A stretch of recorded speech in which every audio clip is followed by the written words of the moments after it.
has a story to claim. Sit back, listen to conversation between Terry Lynn and new authors on the rise, and let the journey begin. Hello, everyone. Welcome to my podcast, Conversations Between Terry Lynn and New Authors. On this episode, I'm talking with my friend Sandy Ecker. She writes children's books about animals. Welcome, Sandy. Hi, Terry, and thank you so much for having me with you today. You are welcome, Sandy. It's nice to spend some time with you one-on-one. What inspired you to write stories for children? I was inspired for writing for kids when I was a teacher in my early days, and I loved reading and I loved picture books, and I enjoyed reading to kids and teaching them and showing them the marvels of books, and picture books in particular, because the illustrations are beautiful to look at. Where did the idea for your first book come from? The idea of Penny came to me when we moved here about 30 years ago to Colorado, and we were surrounded and still are surrounded by wildlife, and prairie dogs in particular were abundant and still are. And we were taking a walk, and my husband suggested at some point that I write a story about these lovely little critters. And that's where my story of Penny started. I bet prairie dogs are pretty. You and I are in the same writing coaching program, Children's Book Mastery. Would you like to talk about the program? And what do you want people to know about it? Sure, I'd love to. Children's Book Mastery coaching has been a wonderful experience for me, and I know for everybody else as well.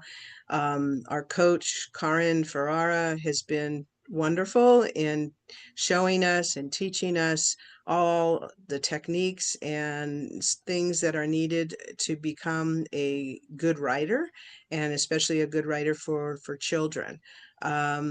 It's been a tremendous experience learning tons of information, and continues to learn.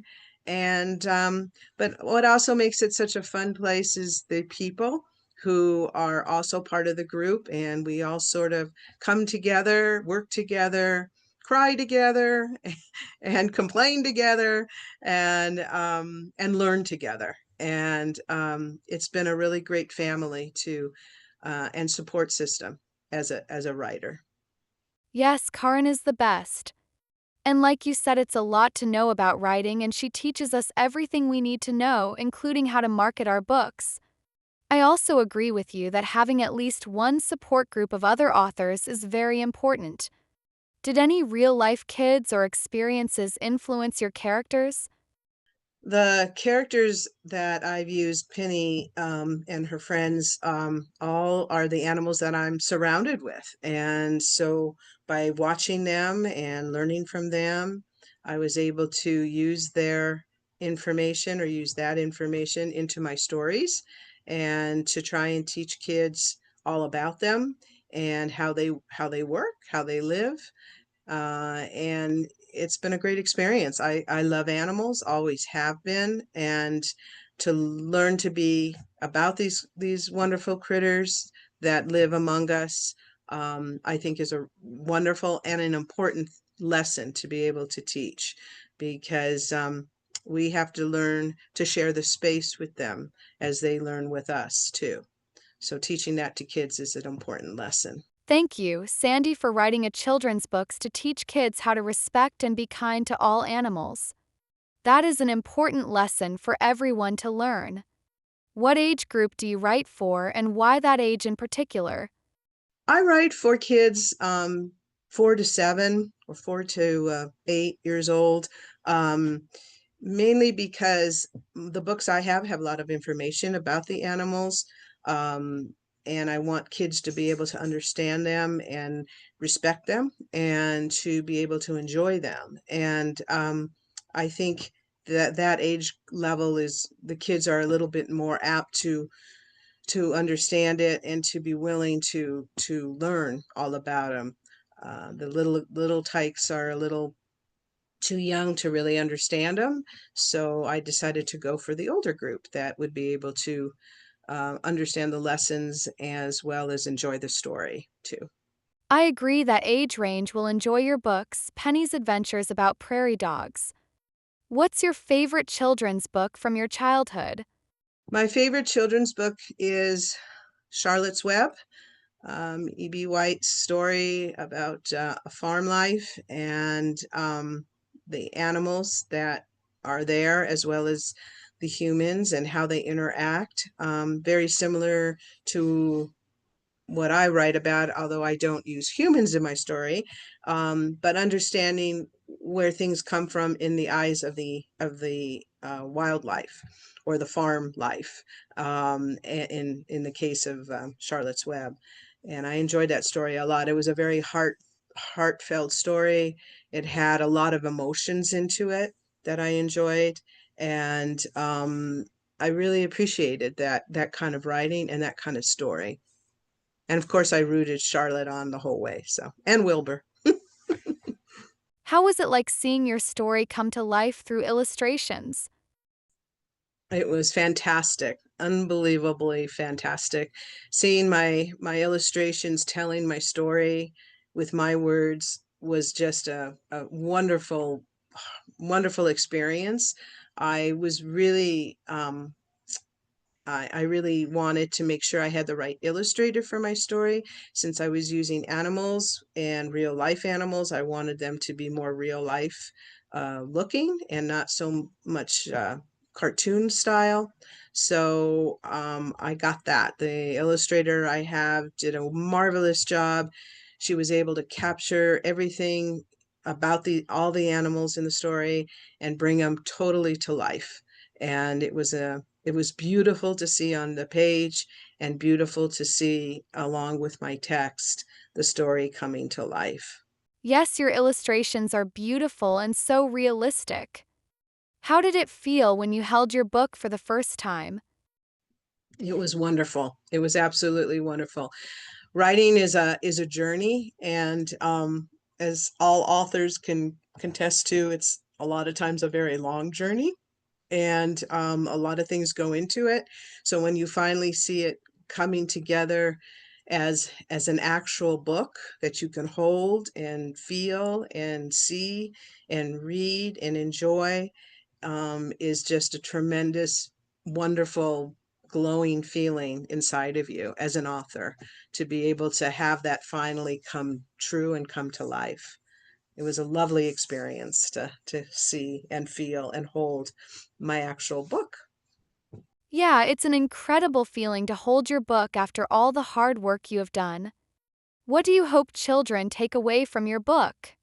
I want kids to be able to learn about the animals that I write about. I want them to understand where they live, what they eat, the animals they live among and peacefully, as well as the animals that are the predators that they have to watch out for. And I think it's important that kids learn about these animals because we as humans live among them, and we need to learn how to share our space with them. And that to me is very important, to teach kids that humans are not the only ones here, that we have to learn and share with the wildlife that is out there, since they were here first, and we need to learn to respect them as well as enjoy them and learn from them, because they could teach us quite a bit, actually, if you really watch and learn about them. It's an incredible experience in understanding these animals and where they're coming from and what they're thinking. So teaching kids that lesson, I think, is very important and viable for all life to be able to live together. That's a great lesson for everyone. Thank you for reminding us that we need to share our space with all living creatures, including wild ones. Have you ever had a child's reaction to your book surprise or move you? The two things I could think of that was wonderful was when I was reading my story to a fourth grade class, and elementary school class. And the expression on their faces as I was reading it was really heartfelt. They really were enjoying the story. They really enjoyed the animals. They were able to understand the animals because they live among them too. And it was lovely to see that reaction, but also the questions that they asked afterwards also showed that they were really caring and wanted to learn more.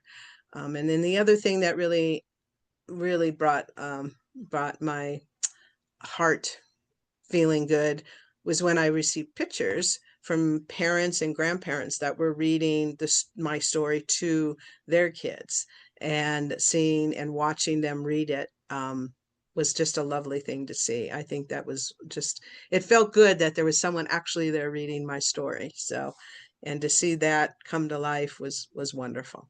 Yeah, seeing people enjoying your book is an awesome feeling. What advice would you give to someone dreaming of writing a children's book?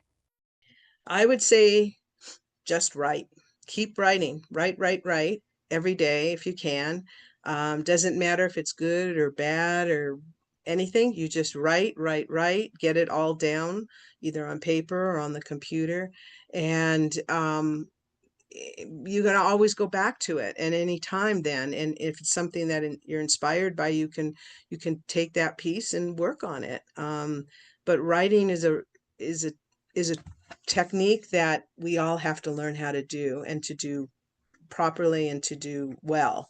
And that is the only way you could get better at that, is by practicing. So writing anything at all, is just a great way to start your journey as a writer. That's excellent advice. What can we expect from you in the future, your upcoming books? Yes, I Penny has is the first of a 3-part series. And so I am working on the second one right now, and I hope to have that out soon, if not this year, certainly next year. It's another exciting story that she takes, an adventure she goes on where she meets other animals. Escape from the Mountaintop is the title, and I get to introduce new characters, and as well as a new predator. And then the third book is also where she's in a little different place, and it's a little twist to the story, a little different than the first two, but she does meet new animals and a new predator as well. So those is what I've been working on now. I look forward to reading more about Penny's adventure. How can people get a hold of you and find your books, your website, your email address, your Amazon page, etc.? Yes, they can get a hold of me at my website, which is sandyeckerauthor.com. They can go onto it, look through it. There's loads of information. There's also downloads of activities for the kids that they could use and do from the story. They could learn all about me and my writing, and as well as to sign up for my email list, where I would be able to send out newsletters, just keeping you informed of how the books are coming along, and giving you all other kinds of information about my writing, my journey, and about the animals as well. So that's one way. And then Amazon is definitely the way to go to purchase my book. Just go on to there in search of Tasty Treats, and you'd be able to find it and be able to get it in any form you would like: paperback, hardback, and ebook. Thank you, Sandy, for your information. I will put the links to your website and to your book on Amazon and Goodreads in this episode's notes below. I appreciate that, Terry. You are very welcome, Sandy. Is it anything else you want people to know about you? So I'm also could add that I am in the process of doing some um, classroom visits for reading my story, more classroom visits, as well as I'm scheduled in July to go to my local library, to be able to read there. And also another library is also have taken on my book and is now available there as well. I also was able to set up an appointment and a reading during story time at my local Barnes and Noble store. So I'll be heading there too in July as well. So that's quite exciting. That's really awesome, Sandy. Yes, thank you. Yeah, it's been a lot of fun, and I just love reading the story and hope everyone, all the different kids and different people will enjoy it as well. So I'm looking forward to that. Thank you, Sandy, for talking with me on my podcast, Conversations Between Terry Lynn and New Authors on the Rise. Mary, thank you so much for having me. It's been a pleasure. Okay, my listeners, tune in next week when I talk with the new children's book author, Nora Ho, and find out how it was for her being a non-English speaker as a child, as well as about her first book titled A Place Called Home. Until then, happy reading with your kiddos.